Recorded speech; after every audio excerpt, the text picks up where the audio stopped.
Hey everybody, it's LTM here. I'm at Hull Cinema 7 right now. I'm about to go and watch the last voyage of the Demeter. Before I give y'all before I go into this movie, I just want to let you guys know I love Dracula.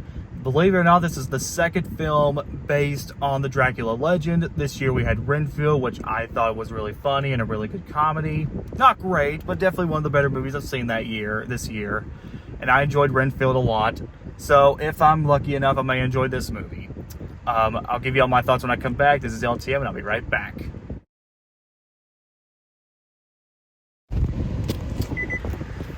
Hey everybody, I'm back from the theater. I'm back from the last voyage of the Demeter.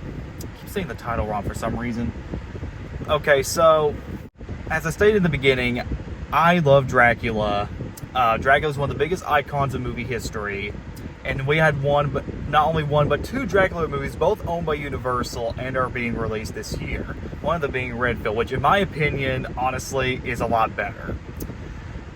Though, to be fair with last Voyage of the Demeter, there's a lot in this movie I do like, and it has a lot going for it. It's just, the choices they make in this movie were not very good. Okay, so let me start from the beginning. So, it's set there in the 1800s, and there's these sailors, they're going on a trip, and they find out that there's this casket that has a dead person in it, which is Dracula, and a dead woman. Well, basically, and this is where the plot gets a little complicated. Basically, once they start to notice all these murders going around with animals and people and half of the people on the ship, they start to realize that that this person is basically Dracula. A guy. It's kind of tough to explain Dracula's backstory in this because it's hard to follow. But basically, Dracula's the one doing all these murders, and they have to figure out a way to kill Dracula. That's the entire movie, pretty much. And the movie has dialogue, but there's not really much going on in it. But let's get to the good stuff before I get to the negatives. First of all, this movie looks fantastic. The cinematography and the atmosphere of this movie. This is probably the most expensive horror film I've seen in a while, and it looks fantastic. There's a lot of money that went into this movie. I mean, the ship, the effects on Dracula himself, the sets and everything. It looks amazing.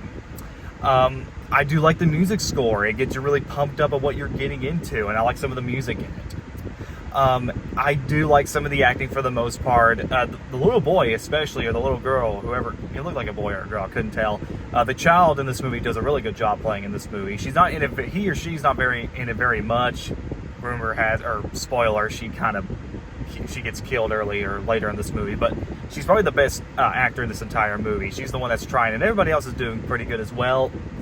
But I think the problem is that with a plot like this, it is kind of hard to do. Because I remember when I saw the trailer being hyped, like, okay, this is just Alien, but with Dracula on a ship, and I'm like, okay, that actually sounds pretty interesting. But I feel like half of the time it's trying to also be a mix of Alien, Ghost Ship, and a little bit of Salem's Lot from Stephen King. That's what this movie kind of reminded me of. And there's just nothing really new or unique with it except just take place in the 1800s. This movie there's just nothing really engaging in it. The story didn't really seem like very much, and the story seems all over the place. And the characters, while the acting for them is good for the most part, because the actors are probably the best part of it, are just not very well developed. I just didn't care with everybody on the ship, honestly. So it's kind of hard for me to recommend something like this, because on the one hand, there's a lot in this movie that I do like. And it's not a bad movie, it's not for everybody. But there were parts of this movie where I was like, okay, there's a lot of passion behind this movie. Unlike Insidious Chapter 5 or 65, or even The Meg 2, which in my opinion I didn't have a lot of high hopes for them to begin with. I didn't really get into those as much. But at least with this movie, there's a lot of passion behind this movie, and I like the intent.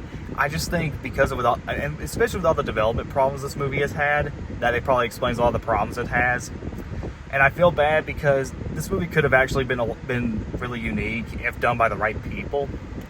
But overall, if you just want to go see Dracula kill people on a ship, you'll get it. It's just not in a story that makes any sense or very engaging.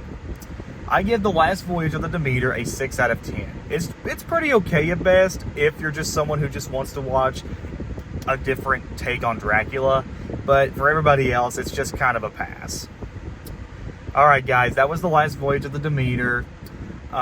What's your favorite version of Dracula? Please subscribe, comment below, let me know.